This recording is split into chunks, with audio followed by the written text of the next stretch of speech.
Hello everyone. In previous class, in previous video lecture, we are discussing first generation subcomputer, in which we discuss the important component which is used in first generation subcomputer. At the same time, we also discussed the three different examples for first generation subcomputer. They were using more than 2000 vacuum tubes. They are occupying 167 square meter of area, and approximately they are going to be consuming 18,000 kilometers of wire. These are the certain disadvantages of first generation computer. The mainly the use of vacuum tubes, which is a main disadvantage of first generation of computer, because these vacuum tubes were consuming more electric power. At the same time, they are producing overheat. Due to overheating of those vacuum tubes, they are going to be getting failure frequently. We have to replace those vacuum tubes frequently. That is the main disadvantages of first generations of computer. To overcome these advantages, they come up with a new technology in second generations. Now in this class, we are discussing second generations of computer. In second generations of computer, vacuum tubes were replaced by transistors. Instead of using vacuum tubes, they implemented with the transistors. Next one is in second generations, again the same property for feeding the data and instructions and taking the output. The punched card and paper tapes or printouts were same characteristics are carried out in second generations also. But one more important features of second generation is these second generations computer were moved from machine level language to assembly level language. What do you mean by machine level language and assembly level language? I'm giving one instruction 0 0 0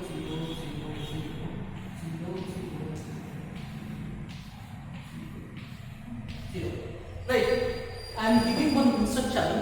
Can anybody guess what is the meaning of these instructions? Possibly you not guess, because you are not a programmer. If you are a programmer, then you can guess what is the meaning of this instruction. It is simply an instruction to halt or stop an execution of a program. It is simply halt the execution of the program. Right? It is the difficulty of using machine level language.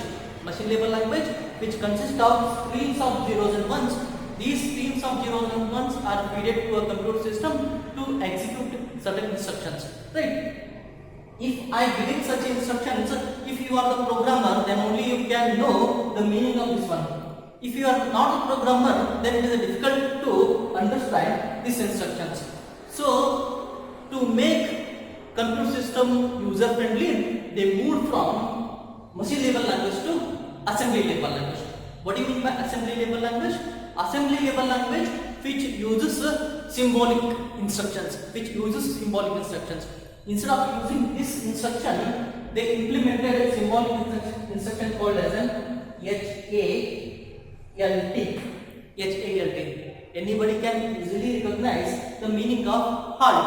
Halt means hold or stop. The same instruction which we want to feed in a machine level language, then we have to know the machine level instructions. Then only you can operate with the computer system. But these second generation computer were moved from machine level language to assembly level language. It is a symbolic instruction.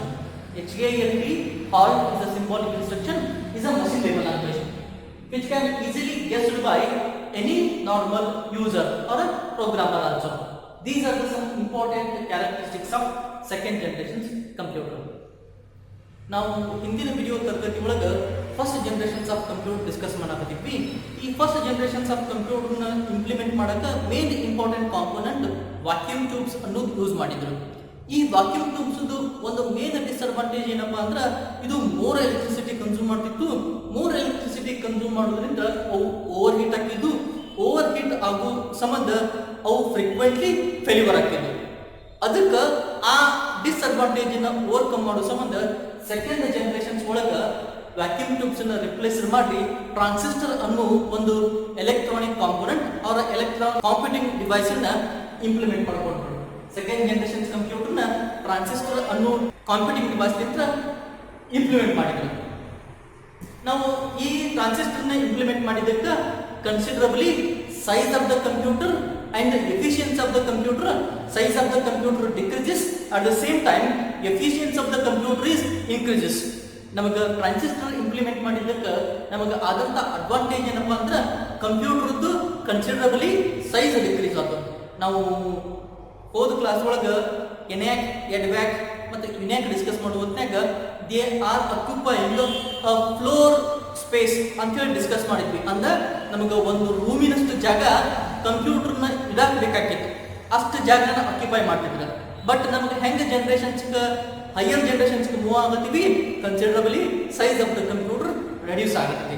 ನಮಗೆ transistor implement ಮಾಡಿದ್ದಕ್ಕೆ computer size ಒಂದನೇ ಜನರೇಷನ್ಗಿನ ಇನ್ನಷ್ಟು ಕಡಿಮೆ ಆಗುತ್ತೆ. ಅದ್ರ ಜೊತೆ ಇನ್ನೂ ಏನು ಇಂಪಾರ್ಟೆಂಟ್ ಫೀಚರ್ ಅಪ್ಪ ಅಂದ್ರೆ the efficiency of the computer is increased. ಅದ್ರ ಜೊತೆ ಕಂಪ್ಯೂಟರ್ದ ಸ್ಪೀಡು ಇನ್ಕ್ರೀಸ್ ಆಗ್ತದೆ, ಅದು ಮಾಡೋ ಕೆಲಸದ ಸ್ಪೀಡು ಇನ್ಕ್ರೀಸ್ ಆಗ್ತದೆ. ಅದು ಒಂದು important characteristics of second generations. First generations disadvantage ಒಂದು more space is occupied by first generations of computer. ಒಂದನೇ ಜನರೇಷನ್ಸ್ ಕಂಪ್ಯೂಟರ್ದು ಒಂದು ಡಿಸ್ಅಡ್ವಾಂಟೇಜು ಒಂದು ವಾಕ್ಯೂಮ್ ಟ್ಯೂಬ್ ಯೂಸ್ ಮಾಡಿದ್ದು, ಅವು ಹೆಚ್ಚಿಗೆ ಜಾಗ ಅಥವಾ ಹೆಚ್ಚಿಗೆ ಸ್ಪೇಸ್ ಬೇಕಾಗಿತ್ತು ಒಂದು ಇನ್ಸ್ಟಾಲ್ ಮಾಡಕ್ಕೆ.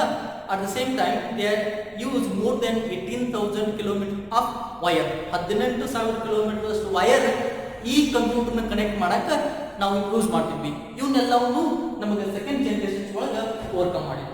ಫಸ್ಟ್ ಜನರೇಷನ್ಸ್ ಒಳಗೆ ಸೇಮ್ ಒಂದು ಫೀಚರ್ ಕ್ಯಾರಿ ಔಟ್ ಮಾಡ್ಕೊಂಡ್ವಿ. ಅಲ್ಲಿ ಕಂಪ್ಯೂಟರ್ಗೆ ಡೇಟಾ ಮತ್ತು ಇನ್ಸ್ಟ್ರಕ್ಷನ್ಸ್ ಫೀಡ್ ಮಾಡ್ಬೇಕಂದ್ರೆ ನಾವು ಪಂಚ್ಡ್ ಕಾರ್ಡ್ ಮತ್ತು ಪೇಪರ್ ಟೇಪ್ ಔಟ್ಪುಟ್ ಆಗಿ ಪಡ್ಕೋತಿದ್ವಿ. ಅದೇ ಸೇಮ್ ಫೀಚರ್ನು ಸೆಕೆಂಡ್ ಜನರೇಷನ್ಸ್ಗೂ ಕ್ಯಾರಿ ಔಟ್ ಮಾಡಿದ್ವಿ.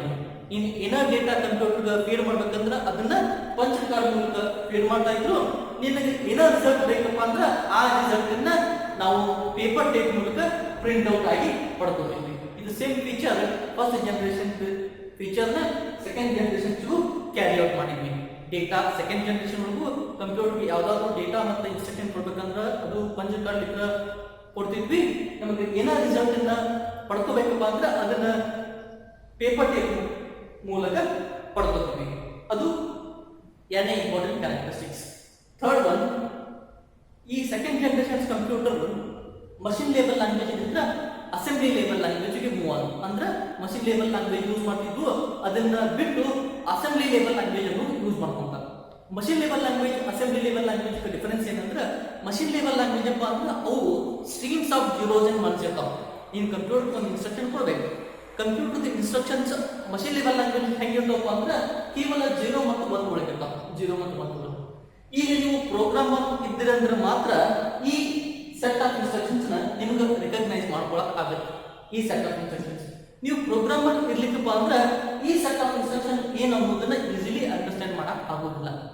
ಈ ಡಿಫಿಕಲ್ಟಿನ ಓವರ್ಕಮ್ ಮಾಡೋ ಸಂಬಂಧ ಈ ಮಷಿನ್ ಲೇಬಲ್ ಲ್ಯಾಂಗ್ವೇಜ್ ಅನ್ನ ತೆಗೆದು ಅಸೆಂಬ್ಲಿ ಲೇಬಲ್ ಲ್ಯಾಂಗ್ವೇಜ್ ಈ ಸೆಕೆಂಡ್ ಜನರೇಷನ್ ಒಳಗೆ ಇಂಪ್ಲಿಮೆಂಟ್ ಮಾಡಿದ್ರು. ಅಸೆಂಬ್ಲಿ ಲೇಬಲ್ ಲ್ಯಾಂಗ್ವೇಜ್ ಅಂದ್ರೆ ಏನು? ಅಸೆಂಬ್ಲಿ ಲೇಬಲ್ ಲ್ಯಾಂಗ್ವೇಜ್ ಅಪ್ಪ ಅಂದ್ರೆ ಅವು ಸಿಂಬಾಲಿಕ್ ಇನ್ಸ್ಟ್ರಕ್ಷನ್ಸ್ ಯೂಸ್ ಮಾಡ್ತಾವ. Simply one example I am using halt. The same instruction which I am giving in a machine level language is 12 0 0 0 0 0 0 0. Totally 12 zeros. I need to be give instruction to halt or stop when execution of the process. ನನಗೆ ಯಾವುದೋ ಒಂದು process execute ಆಗತಿ ಅಥವಾ run ಆಗತಿ, ಅದನ್ನ stop ಮಾಡ್ಬೇಕಂದ್ರೆ ನನಗೆ ಈ instruction pass ಮಾಡಬೇಕು. ಇದನ್ನ ರಿಮೆಂಬರ್, ಅದನ್ನ ನೆನಪಿಟ್ಕೊಳ್ಳೋದು ನಾರ್ಮಲ್ ಪ್ರೋಗ್ರಾಮರ್ ನಾರ್ಮಲ್ ಯೂಸರ್ಗೆ ಈ ಇನ್ಸ್ಟ್ರಕ್ಷನ್ಸ್ ನೆನಪಿಟ್ಕೊಳ್ಳೋದು difficult task. But other programmer ಆಗಿದ್ದಪ್ಪ ಅಂದ್ರೆ ಮಾಡಬಹುದು. ಇದನ್ನ ಡಿಫಿಕಲ್ಟಿ ಓವರ್ಕಮ್ ಮಾಡೋ ಸಂಬಂಧ ಇಷ್ಟು ಲಾಂಗ್ ಇನ್ಸ್ಟ್ರಕ್ಷನ್ ಯೂಸ್ ಮಾಡೋ ಬದಲಿ ಒಂದು ಸ್ಮಾಲ್ ಸಿಂಬಾಲಿಕ್ ಇನ್ಸ್ಟ್ರಕ್ಷನ್ಸ್, ಇದು ಅಷ್ಟನ್ನು ನಾವು ಒಂದು ಸಿಂಬಾಲ್ನಾಗ ರಿಪ್ರೆಸೆಂಟ್ ಮಾಡಾಕ್ತೀವಿ, ಅದನ್ನ ಹಾಲ್ಟ್ ಅಂತ ಕರಿತೀವಿ. ಇಂಥ ಸಿಂಬಾಲಿಕ್ ಇನ್ಸ್ಟ್ರಕ್ಷನ್ಸ್ ಅನ್ನ ಯಾವ ಪ್ರೋಗ್ರಾಮಿಂಗ್ ಲ್ಯಾಂಗ್ವೇಜ್ ಯೂಸ್ ಮಾಡ್ತಾವಲ್ಲ ಅವಕ್ಕನ್ನ ಅಸೆಂಬ್ಲಿ ಲೇಬಲ್ ಲ್ಯಾಂಗ್ವೇಜ್ ಅಂತ ಕರೀತಾರೆ. ಅಸೆಂಬ್ಲಿ ಲೇಬಲ್ language. These are some of important characteristics of second generation computer. The next one is third generation computer. In third generation computer, once again, ICs were sorry, transistors were replaced by integrated circuits. Integrated means in a single IC there may be a lot of capacitor resistance. The combination of these capacitance resistance which makes an integrated circuit. By implementing ICs, which is also considerably reduce the size of the computer at the same time, which increases the efficiency or work nature of a computer system. ಇದರಲ್ಲಿಯೂ ಸಹ ನಾವು third generation ಒಳಗೆ transistors ಅನ್ನು replace ಮಾಡಿ ICs ಅನ್ನು implement ಮಾಡಿದ್ವಿ.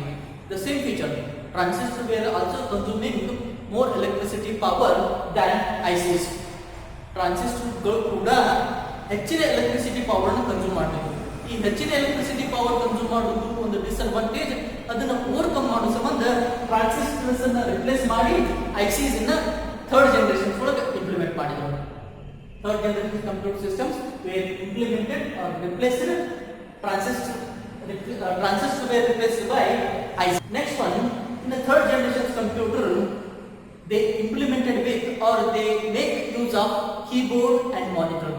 In the second generation, we are using to feed data instructions. We were using printout to take any printout to take a result from these systems. We are taking printout from paper tape. Second generations ಒಳಗೆ ನೀವು ಯಾವುದೋ data input ಕೊಡ್ಬೇಕಪ್ಪ ಅಂದ್ರೆ ಅದನ್ನ punch card ಇದನ್ನ ಮಾಡ್ತಿದ್ವಿ. ನನಗೆ ಏನೋ result ಪಡ್ಕೋಬೇಕಾಗಿತ್ತಪ್ಪ ಅಂದ್ರೆ ಅದನ್ನ ಪೇಪರ್ ಟೇಪ್ಲಿಂದ ಪಡ್ಕೋತಿದ್ವಿ. ಬಟ್ ನಮಗೆ ಥರ್ಡ್ ಜನರೇಷನ್ಸ್ ಒಳಗೆ ಕೀಬೋರ್ಡ್ ಮತ್ತು ಮಾನಿಟರ್ನ ಇಂಪ್ಲಿಮೆಂಟ್ ಮಾಡಿದ್ರು. ಕೀಬೋರ್ಡ್ ಮತ್ತು ಮಾನಿಟರ್ ನಮಗೆ ಯಾವುದಾದ್ರೂ ಒಂದು ರಿಸಲ್ಟ್ ಅನ್ನ ನನಗೆ ಸದ್ಯಕ್ಕೆ ಅದರದ ರಿಸಲ್ಟ್ ಪ್ರೊಡ್ಯೂಸ್ ಮಾಡೋದು ಬೇಡ, ಅದನ್ನ ಒಂದ್ಸಲ ಓವರ್ ವ್ಯೂ ನೋಡ್ಕೊಂಡು ಆಮೇಲೆ ರಿಸಲ್ಟ್ ಪ್ರೊಡ್ಯೂಸ್ ಮಾಡ್ಬೇಕಪ್ಪ ಅಂದ್ರೆ ನಮಗೆ ಮಾನಿಟರ್ದ ಅವಶ್ಯಕತೆ ಐತಿ. ಮಾನಿಟರ್ ಈ ಕೀಬೋರ್ಡ್ ಮತ್ತು ಮಾನಿಟರ್ನ ಸೆಕೆಂಡ್ ಜನರೇಷನ್ಸ್ ಒಳಗೆ ಇಂಪ್ಲಿಮೆಂಟ್ ಮಾಡಿದ್ರು. In third generations, keyboard and monitor were used. Instead of using punch card and paper tape, they were used keyboard and monitor for feeding the data instruction and taking the output from the computer systems. Last one is computer were interface with operating system. Computer were interface with the operating system. Operating system is a system software which create interface between user and computer systems. ನಮಗೆ third generations of ಕಂಪ್ಯೂಟರ್ಗೆ operating system ಅನ್ನು implement ಮಾಡಿದ್ರು.